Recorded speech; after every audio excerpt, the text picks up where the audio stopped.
Better Business Bureau and City of Roanoke have joined forces to make today the first official Scam Survivor Awareness Day, aimed at encouraging more scam victims to report their experiences.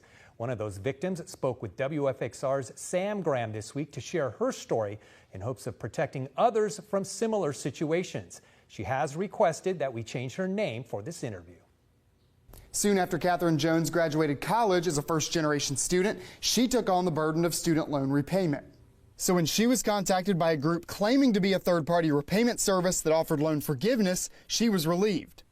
I thought I had found what looked like the legitimate resource that was going to be the most helpful to me, that was going to be the best repayment option for me. The company reflected her accurate FAFSA balance and had access to personal information that made everything look legitimate. But after about 6 months of payments, she noticed that her balance wasn't going down.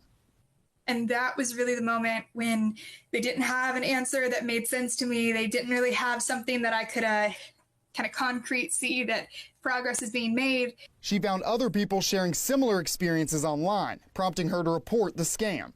She was able to get her money back, but the experience left her understandably shaken.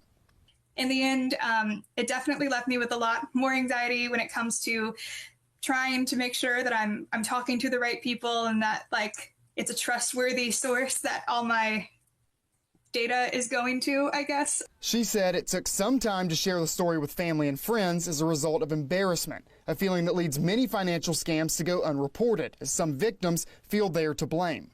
These are criminals.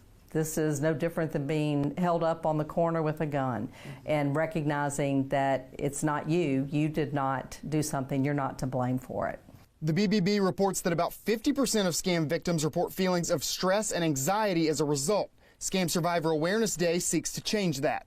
What we're here to do is to recognize those who have been through these terrible financial scams and have come out on the other side positively and have figured out how to use their stories to help others. Jones said she was ultimately compelled to share her story in hopes it would help other victims feel less isolated and prevent additional victims.